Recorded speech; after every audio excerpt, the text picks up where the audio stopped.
Lights, camera, McCarthy, and this morning we are taking another trip back to the Haunted Mansion. Kevin's off, so I'm filling in for him for a little bit. We told you about this yesterday. The star-studded Disney reboot had kind of a scary debut weekend, opening in third place with just $24 million, but that's compared to its estimated $150 million budget. Before the premiere, though, Kevin got a chance to sit down with the cast and crew to talk about the movie, and this morning he's sharing part 2 of his interview with stars Lakeith, Stanfield, and Rosario, Dawson, to talk about the power of community, crying on cue, and more. Take a look.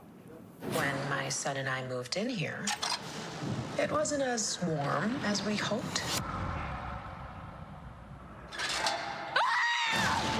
Hey, I'm gonna light a vanilla candle, and it's gonna be a game changer.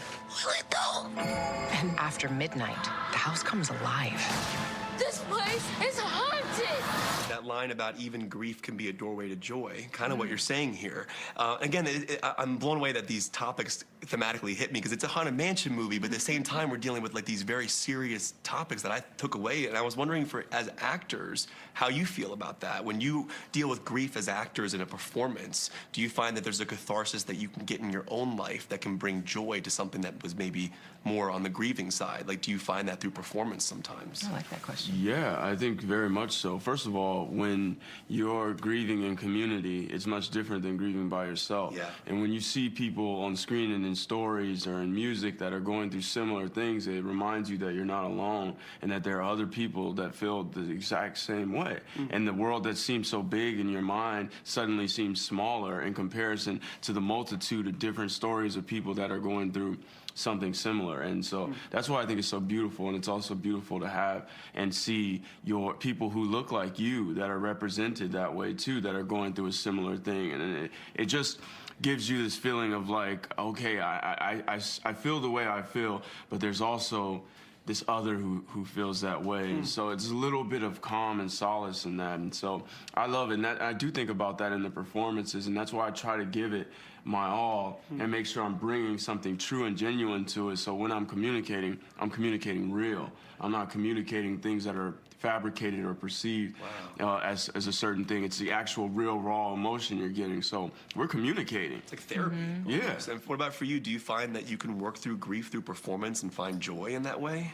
It's hard, right? It's a double-edged sword, because you were talking about this crying on cue. Like, there's also that pressure of like hitting that emotional sort of like note that's almost the same feels like with comedy, which is so interesting, right? Like, it's like hitting that beat authentically and genuinely in the moment, where it doesn't feel rehearsed and it doesn't feel staged or something like that, can be really challenging. So professionally, like, it is one of the more challenging kind of things to show up on set to do, but it is incredibly, I think, cathartic to give yourself surrender to it, because you know on the receiving end of this, especially in a film like this, is potentially a kid.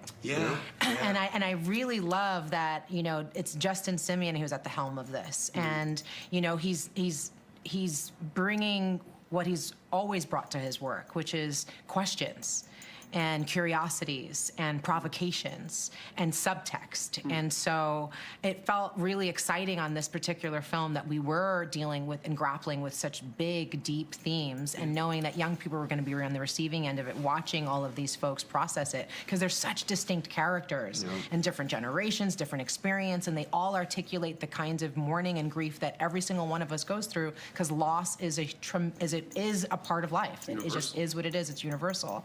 And I really loved the exploration of this and the care that went into it. And it's fun and it's funny and it's moving and it's all those different things. But I also just find it like it stays with you. Like it keeps me asking more questions. And I love that in a film that is designed to be watched again.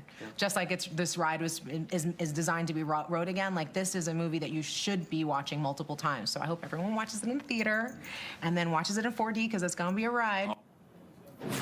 Yeah, based on the box office, they're going to need people to go out and see it again. That interview also got a lot deeper than you might expect for a movie based on a ride at an amusement park.